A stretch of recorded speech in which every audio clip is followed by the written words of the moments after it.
Hi everyone, thanks for tuning in. My name's Jemima, I'm in recovery from an eating disorder and I'm finding faith through the fight. So today I'm going to be sharing my thoughts on meal plans and food diaries.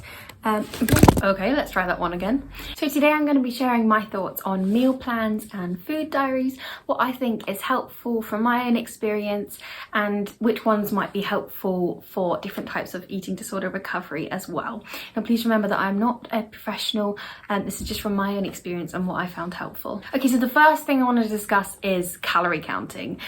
Now, quite a lot of people, especially those trying to control their food and trying to recover from a restrictive ED, might be very used to counting their calories in their food. Now, some dietitians do recommend that you hit a certain amount of calories in recovery.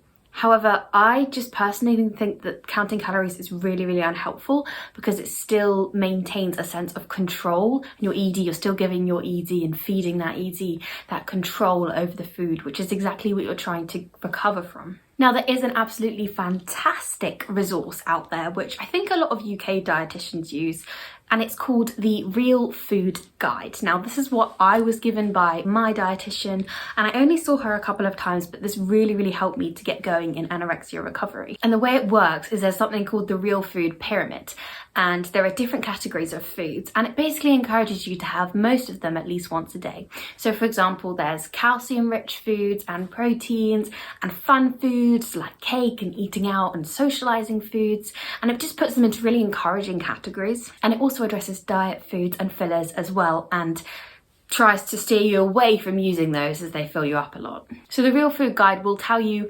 approximately how much a serving is, and it won't be a weight. It will be, for example, a whole apple or 2 pieces of bread, for example. And then it tells you how many of those servings of each category you should be aiming for in a day. And this does also depend as well on whether you are trying to gain weight or maintain your weight. And I like this because it's a bit of a halfway house for those in recovery. It's no longer counting calories, but it's not complete food freedom, and it does give your ED a little bit of control. And it also makes sure that you are eating enough as well. It's okay to eat more than this Real Food Guide. And the third type of sort of meal plan that I'm going to discuss is one that works in conjunction with the Real Food Guide pyramid, and lots of dietitians and professionals use this as well, which is simply the 3 meal and 3 snack meal plan. And it is what it says on the tin. You have a meal, a snack, a meal, a snack, a meal, a snack. And that's just to get your body into regularly eating again every 2 to 3 hours and making sure that you do get enough food in your diet. And again, this is not about the calorie counting. It tries to get you away from that and just make you eat regularly. Something that you can't do with this is say, oh, well, I had a big pudding for dinner, so therefore I don't need a snack. That's not how it works. It's getting you to eat regularly. You have the pudding and then you have the snack afterwards. It's okay. Here are some tips to help. Remember that you actually do know what enough is. You'll probably be really hungry and want to eat more than what everybody else eats anyway, but you know what enough on a plate looks like. Your ED will try to convince you that it's too much, but real you knows how much it is. And also, just by looking at people around you and asking your friends and family for help, you can kind of suss out how much is the right amount for you to be eating. But do also remember that you'll probably need to eat more than other people, especially if you are on a weight gain diet. I would say as well, don't let your ED have those little wins. Even if it's just a mental thing that nobody else would notice, it's still letting your ED win, which means it will take longer to recover. Another tip as well is that if you are just struggling and it comes to a dinner time or a meal time or a snack and you're like, oh, and you find yourself thinking too much about food, absolutely fine. Don't stress out, just ask someone else to make it for you. And then tell yourself that you have to eat what they've given you. Your ED will also want to plan out everything that you are eating. So don't let it. Have distraction tasks. So every time you start thinking about what you're eating or what you're going to eat or what you've eaten in that day, you turn to that distraction task and take your mind off it. The less you think about it, the less your brain will automatically start thinking about it and making those connections as well. Okay, the next thing I want to talk about is food diaries. Now, this is keeping a record of what you eat. It might be really specific or it might be really vague. Now, I just want to say, personally, I don't think food diaries are a good idea at all in anorexia recovery. Sometimes a professional might make you use them so that they can see how you're doing and keep you accountable. I do understand where they're coming from.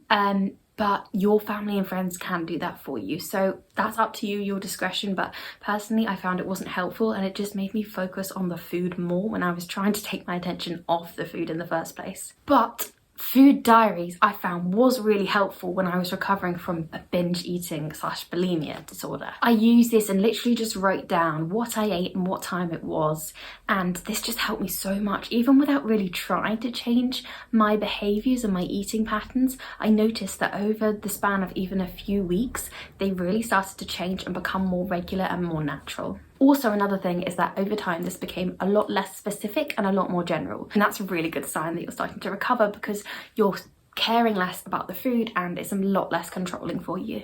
I also found it really helpful to make it a food and behaviour diary if you struggle with compensating or purging type behaviours. So for example, exercising after eating, or purging or using laxatives and things like that. Writing those down as well will really help you, because you'll probably notice that over time they start to decrease. And it can also be really helpful to go back a few weeks later and see the progress you've made, and then you can be proud of yourself for how far you've come. But can I just say that over time, you need to stop using a food diary or any means of controlling your food, meal plans, food diaries, anything like that. It's not a good idea to record them when you're trying to recover fully. At first, it might be helpful as a halfway house and to get you going, but in order to fully recover, you really need to be able to not write down your food and not have that control in that way, because eating disorders are all about control. I also thought I'd give my thoughts on working with a dietitian. Now, I've only worked with one dietitian before, and I just saw her a couple of times, and it was actually really helpful. I think they can be really good, and they are professionals, so they do know what they're talking about. However, it can sometimes be a little bit too specific, and people can sometimes see them as restrictive when the dietitian gives you a certain meal plan. If you're hungrier than the meal plan your dietitian gives you, it's okay to eat more. You need to eat more because your body's telling you that you need it. A dietitian is also a really good way of keeping you accountable, but equally a parent, family or friend can do exactly the same thing. And if you are on a weight gain diet, especially if you are at risk for refeeding syndrome, then obviously working with a dietitian is very, very important so that you don't hurt your body. Also, sometimes your metabolism speeds up in ED recovery because it's like it's suddenly going at 100 miles an hour. It's excited, it's got food, and therefore you need to up your food intake, and you might not know that you have to do that without a dietitian. But equally, you could just work out that you're more hungry and eat more food. And I'd also like to say that personally, I don't think you have to be registered with a dietitian to be on a recovery meal plan. For anorexia recovery, I personally worked with a dietitian twice. I literally had 2-hour sessions, and we worked with the Real Food Guide, and that really did help me at first, but then I just went off on my own thing and did the 3 meals, 3 snacks. And then when I was recovering from a more sort of binge eating, bulimia type of eating disorder, I actually just used the food diary, and I found that in a book that I got from the library, and it was really, really helpful. I would also really recommend sticking with the 3 meals, 3 snacks rule for a lot longer than you think.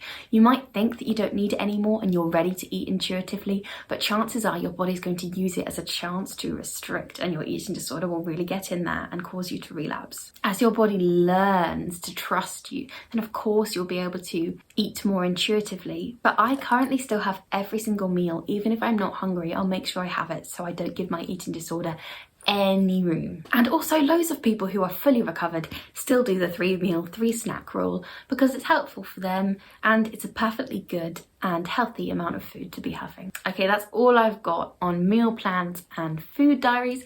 These were just my thoughts on them and what I personally found helpful. If you have any other thoughts, do put them in the comments below, and I'll see you next week.